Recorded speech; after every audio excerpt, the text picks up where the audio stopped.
आप देख रहे हैं दुनिया भर की खबरें और ये रही आज की हाइलाइट्स। क्या रूस शुरू करेगा न्यूक्लियर वॉर? नाटो को निशाना बनाने के लिए रूसी नेवी ले रही न्यूक्लियर कैपेबल मिसाइल्स दागने की ट्रेनिंग। मुद्दतों बाद सामने आए अबू उबैदा और सुना दी इजराइल को बुरी खबर। क्या याहिया सिनवार ने बना दी हमास की नई पॉलिसी? 3 महीने में हमास का सबसे बड़ा हमला, गजा से तेल अवीव तक पहुंचे रॉकेट, मची भगदड़। मस्जिद अल अक्सा में इजरायली मिनिस्टर बेन-गुविर नेतन्याहू के मना करने के बावजूद पहुंचा, बोला यही है मेरी पॉलिसी। 2000 सेटलर्स भी घुसे, की बेअदबी। और रूसी सदर पुतिन ने फिलिस्तीनी सदर महमूद अब्बास से की मुलाकात। गजा और वेस्ट बैंक को लेकर हुई अहम बात। आजाद बोल इंडिया में खैर मकदम है आपका। मैं हूं आदिल खान आजाद। आज है 13 अगस्त 2024। आप देख रहे हैं रात 10 बजे का स्पेशल शो दुनिया भर की खबरें। दुनिया भर की खबरें होंगी, आखिर तक देखिएगा। खास तौर से मिडिल ईस्ट पर फोकस रहेगा क्योंकि आप सब भी वही चाहते हैं। तो चलिए शुरू करते हैं दुनिया भर की खबरों का ये सफर तफसील से।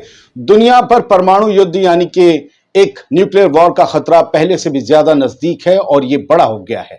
फाइनेंशियल टाइम्स अखबार ने खुलासा किया है कि रूस ने नाटो के साथ मुमकिन तनाजा के मद्देनजर न्यूक्लियर कैपेबल मिसाइल्स के साथ यूरोप के ठिकानों को टारगेट करने के लिए अपनी नेवी को ट्रेनिंग देनी शुरू कर दी है। बोले ड्रिल करो। फर्स्ट पोस्ट ने भी इस रिपोर्ट को छापा है जिसमें कहा गया है कि फ्रांस के मगरबी साहिल और ब्रिटेन में बैरो एंड फर्नेस जैसे दूर के टारगेट्स को दिखाने वाले नक्शे यूक्रेन पर फुल स्केल अटैक से पहले रूसी अफसरों को दी गई प्रेजेंटेशन में शामिल थे और इसमें कई सीक्रेट फाइल्स थी। कई सीक्रेट फाइल्स इस प्रेजेंटेशन के दौरान लाई गई। यानी अगर रूस बड़े पैमाने पर यूक्रेन के खिलाफ जंग छेड़ता है तो मुमकिन है कि नाटो भी खुलकर रूस से पंगा लेगा। ऐसे में नाटो के मेंबर देशों को, नाटो के मेंबर ममालिक को निशाना बनाने के लिए रूस न्यूक्लियर हमलों की ड्रिल कर रहा है, जो पूरी दुनिया के एतबार से अगर देखा जाए तो बेहद खतरनाक है। ये यूक्रेन और रूस की जंग को जो लोग समझ रहे हैं कि ऐसी चल रही है, 900 दिन हो गए, 1000 होने वाले, ये जंग कोई ऐसी वैसी जंग नहीं है। ये सुपर पावर्स की जंग है और इसका असर मिडिल ईस्ट तक जरूर आएगा। यहां बैलेंस करेगा रूस कुछ ना कुछ। बढ़ते आगे, एक और खबर का रुख करते हैं। 3 सीनियर ईरानी ऑफिसर्स ने यह कहा है कि अगर गजा में इस हफ्ते सीज फायर हो जाता है और इजराइल अपने जामे में वापस आ जाता है तो मुमकिन है कि ईरान इजराइल से सीधा बदला ना ले।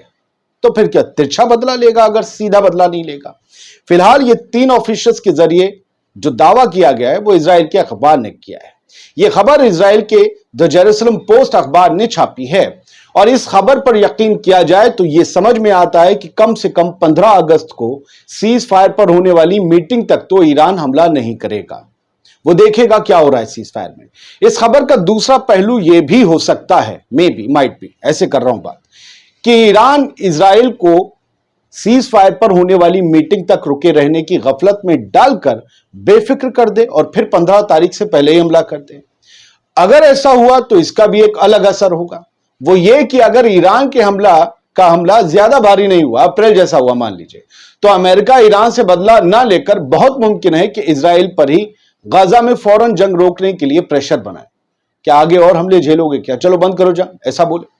असल में मशरिक से लेकर मगरिब तक हर कोई यह चाहता है कि मिडिल ईस्ट में बड़ी जंग ना छिड़े, क्योंकि जो अरब मुल्क जंग नहीं लड़ रहे हैं वही पूरी दुनिया के लिए मलाई चाटने की जगह बने हुए हैं और कोई भी ये मलाई बर्बाद नहीं करना चाहता। चलिए बढ़ते हैं आगे। बहुत से लोग पूछते थे बहुत दिन से कि अबू उबैदा की क्या खबर है। आज खबर है तो दे रहा हूं। पेट से नहीं बना सकता, पहले नहीं आई तो नहीं थी। हमास की मिलिट्री विंग अल कस्साम ब्रिगेड ने कहा है कि गजा में उसके एक लड़ाके ने एक इजरायली होस्टेज को मार डाला है। इसके साथ ही 2 होस्टेजेस इस इंसिडेंट में जख्मी हुए हैं। दोनों फीमेल हैं, लड़कियां हैं। इजरायली फौज ने इस इंसिडेंट की जांच शुरू कर दी है। द टाइम्स ऑफ इजराइल ने इस बाबत एक खबर छापकर इसका दावा किया है। हलचल टेल अवीव में है। दावा किया जा रहा है कि अल कस्साम ब्रिगेड के स्पोक्स पर्सन अबू उबैदा की तरफ से मुद्दतों बाद सामने आकर इस इंसिडेंट के बारे में जानकारी शेयर की गई। हालांकि वीडियो बयान नहीं आया, रिटर्न में आया। अबू उबैदा का जिक्र कई दिनों बाद दुनिया के सामने आया है। अबू उबैदा ने बताया कि 2 अलग अलग इंसिडेंट्स में घटनाओं में होस्टेजेस की सिक्योरिटी के लिए लगाए गए 2 लड़ाकों ने ही ज़ायनी कैदियों पर गोलियां चला दी, जिससे उनकी फौरन मौके पर मौत हो गई, एक बंदे की। इसके अलावा 2 कैदी लड़कियां भी काफी जख्मी हो गई इसी गोलीबारी में, और उनकी जान बचाने की कोशिशें की जा रही हैं, यानी कि उन्हें कुछ सीरियस इंजरीज हुई हैं। अब इससे होगा क्या दोस्तों? इससे होगा ये कि नेतन्याहू के खिलाफ होस्टेजेस की फैमिलीज का और उनके साथ देने वालों का गुस्सा और भड़क जाएगा। वो कहेंगे कि हमास के लड़ाके भी अब अपना सब्र खो रहे हैं। 10 महीने तक उन्होंने सब्र कायम रखा, और इसकी वजह है कि शायद हमास की प्लानिंग में कोई बहुत बड़ा चेंज आया हो या सिनवार के चीफ बनने के बाद, और इजराइल पर फौरन डील करने का प्रेशर इस तरीके से डाला जाए। यह इंसिडेंट उसी स्ट्रेटजी का हो सकता है कि हिस्सा हो, कि शायद फिलिस्तीनी मूवमेंट्स ने अपनी स्ट्रेटजी को चेंज किया हो। अब तक तो सिर्फ फलस्तीनी कैद में मारे जा रहे थे, अब इजरायली कैदियों पर उनकी हिफाजत करने वाले गोलियां बरसा रहे हैं। मैं फिर कह रहा हूं, याह्या सिनवार के चीफ बनने के बाद ये इंसिडेंट हुआ है, हानिया के रहते नहीं हुआ था।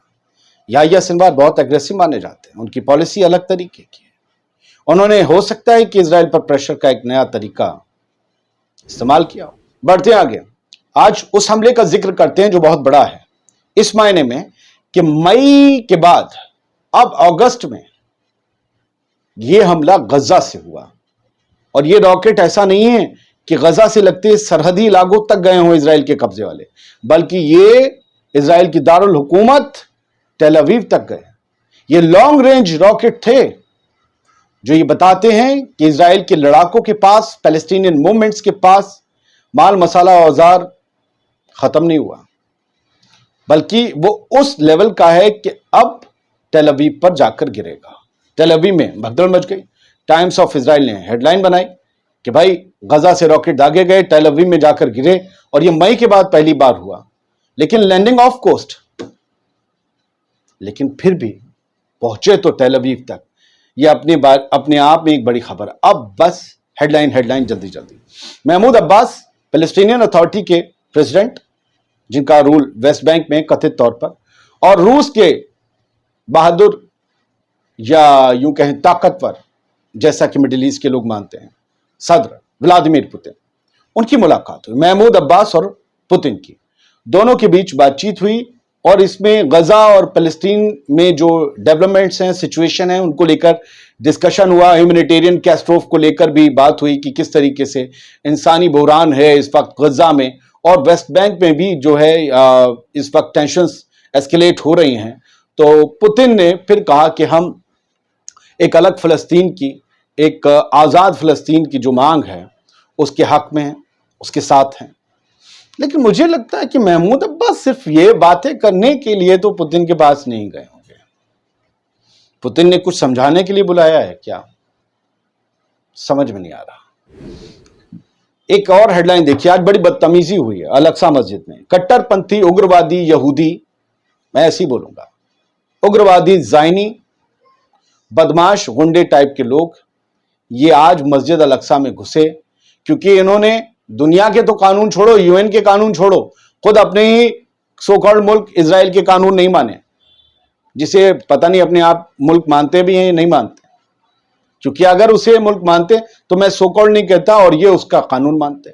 बेन गुविर ने, जो इतमार बेन गुविर है, नेशनल सिक्योरिटी मिनिस्टर है, सोचिए, वो खुद सिक्योरिटी तोड़कर अल-अक्सा मस्जिद में घुस जाता है और कहता है यही मेरी पॉलिसी है। जबकि बेंजामिन नेतन्याहू ने उसे मना किया था कि इंटरनेशनल लॉज के हिसाब से चलो यार, तुम बहुत मुझे पछड़े में डाल रहे हो, मुझे बार बार गवाहियां देनी पड़ती हैं। और खुद बेन गुविर नहीं घुसा, 2000 सेटलर्स उसके साथ घुसे, 1400 से लेकर 2000 सेटलर्स। ये सब लोग टेंपल माउंट जिसे कहते हैं, मस्जिद अल-अक्सा हमारा पूरा प्रीमाइसेस, उसे पूरा टेंपल माउंट ही मानते हैं, ये एक तरीके से मान लीजिए। और ये कहते हैं कि यहां पर सोलोमन टेंपल था, और तीसरा मंदिर, तीसरा टेंपल हम बनाएंगे, हैकले सुलेमानी।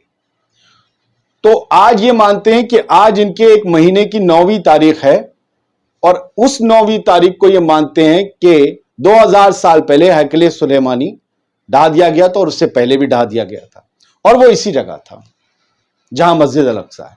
इसलिए घुसे वहां पर। और आप टाइम्स ऑफ इजराइल की फोटो देखिए भाई, कैसे ये नीचे लेटे हुए हैं। आपको नहीं लग रहा ये जो पूजा कर रहे हैं, साष्टांग नीचे पड़े हुए हैं, کچھ ملتے جلتے سے سین ہیں, بیج بھی ملتے جلتے ہیں کیا؟ کہاں سے آئے ہیں یہ لوگ, یا یہاں سے کون کہاں گیا ہے, یہ سمجھ میں نہیں آتا. یہ پڑے ہوئے ہیں, اور اس نے یہ کہا جب کہ نیتنیاہو کے حکم کے باوجود یہ وہاں گیا تو کہا یہی میری پالیسی ہے. آپ نے 2-4 شاٹ دیکھ ہی لیے ہوں گے. یہ بین گوئر اندر گیا ہے, یہ ایک اسکرین شاٹ ہے, یہ منتری ٹوپی لگائے ہوئے سفید داڑھی میں. باقی سیٹلرز آپ کو الاقصی مسجد میں چلتے ہوئے دکھیں گے, یہ ایک ان کا شاٹ ہے. باقی یہ نیچے پڑے ہوئے ہیں. آپ کو 3 شاٹ آپ نے دیکھ لیے نا الگ الگ. چلیے ایران کی بات کرتے ہیں. یہ تشا باب کا آج موقع تھا, جو 9ویں تاریخ میں بتا رہا تھا نا, اب مہینہ ہے اسرائیلی کیلنڈر کے حساب سے. تشا باب 9 تاریخ اب مہینے کی, یہ اس طریقے سے دکھ اور غم کے اظہار کے طور پر مناتے ہیں. ہائے ہمارے مندر توڑ دیے گئے تھے اور ہمیں اب وہ مندر بنانا ہے الاقصی کی جگہ پر, یہ ایک قسم کھاتے ہیں. تو یہ 13 اگست کی تاریخ کی جو خبر ہے وہ ایران کی ہے, دی جیروسلم پوسٹ کی لکھی ہوئی, کہ ربی یہودا گرامی, جو ربی یہودا گرامی ایران کا چیف ربی ہے, ایران کا چیف ربی ہے, اس نے بھی تشا باب پر جو ہے ایچا, جیسے مطلب یوں سمجھیے کچھ ان کا ریسائٹ پڑھا جاتا ہوگا, وہ پڑھا ہے وہاں پر تہران میں. اور انہوں نے بھی جو ہے یہ ایران اور اسرائیل کے بیچ اتنی ٹینس جو ہے کمپلیکس سچویشن اس سب کے بیچ, لیکن ایران میں یہ محفوظ ہیں, یہ ربی یہودی, جبکہ فلسطین کی زمین پر فلسطین کے مالک محفوظ نہیں ہیں, وہ عرب مسلمان. تو یہ بھائی صاحب جو ہیں یہ چیف ربی یہودی ہیں ایران کے. ایران میں سب کو سیکیورٹی ہے. انہوں نے بھی آج وہ غم کا اظہار کیا. اب لیکن مسجد اقصی کی جگہ یہ ہیکل سلیمانی ایران میں بیٹھ کر اس کا خواب سجوئیں, یہ مجھے ذرا اٹپٹا لگا. خیر چھوڑیے. ایک اور فوجی مارا گیا ہے غزہ میں اسرائیل کا, یہ خبر آئی ہے, اور ہر روز مارے جا رہے ہیں, یہ خبر آتی ہی ہے, لیکن باوجود اس کے تعداد ہمیں کم بتائی جاتی ہے. تعداد تو اصلی اس جنگ کے بعد کھلے گی ایسا مانا جاتا ہے. فی الحال یہ خبر ایران کی نیوز ایجنسی ایرنا نے دی ہے. ایک خبر بزنس اسٹینڈرڈ کی یہ ہے کہ اسرائیل معیشی طور پر اکنامکلی برباد ہو رہا ہے, اس کی اکنامی گر رہی ہے, اور ایون فش نے بھی اس کی ریٹنگ جو ہے وہ گرا دی ہے. اب اسرائیل کے جو اکنامک ایکسپرٹ ہیں وہ یہ کہہ رہے ہیں کہ موجودہ حکومت کے کارناموں کی وجہ سے, ان کے خطرناک فیصلوں کی وجہ سے اسرائیل کی اکنامی برباد ہوتی چلی جا رہی ہے, ڈوبتی چلی جا رہی ہے. اور یہاں پر اب مہنگائی بڑھنے, یہ بتایا جا رہا ہے کہ یہ جنگ غزہ والی 2025 تک کھنچے گی. اسی کے مد نظر فچ نے اسرائیل کی ریٹنگ کو کم کیا ہے, اس کے کریڈٹ کو کم کیا ہے. الجزیرہ کی ایک ہیڈ لائن ہے, غزہ میں ظلم جاری ہے, ایگریشن جاری ہے, اور اس کی وجہ سے یہ مانا جا رہا ہے کہ جو ابھی اسکول پر بھی حملے ہوئے ان میں بھی بھاری نقصان ہوا. اور یہ کچھ چیزیں نیچے ہیں جو یہ بتایا جا رہا ہے کہ غزہ میں کھانا لانا بہت مشکل ہے. یہ UN کی ایجنسی نے ہی قبولا ہے کہ سڑکیں, حملے ہر جگہ, کبھی ڈرون سے, کبھی کس چیز سے اٹیک, ان سب کے بیچ سے گزر کر بھوکوں تک کھانا پہنچانا بہت مشکل ہے. تو یہ ساری خبریں تھیں جو آپ تک پہنچا دی. ایمانداری سے امید یہ کرتے ہیں کہ زیادہ وقت نہیں لیا ہوگا اور آپ کو یہ ویڈیو پسند آیا ہوگا. ہمیشہ کی طرح یہ ہے QR کوڈ, ہمیں سپورٹ کرنے کے لیے ہماری ٹیم کو بہت بہت شکریہ. آپ لوگ بہت خوبصورت, پیارے اور ذہین ویورز ہیں. سلامت رہیے, خوش رہیے, پڑھتے رہیے.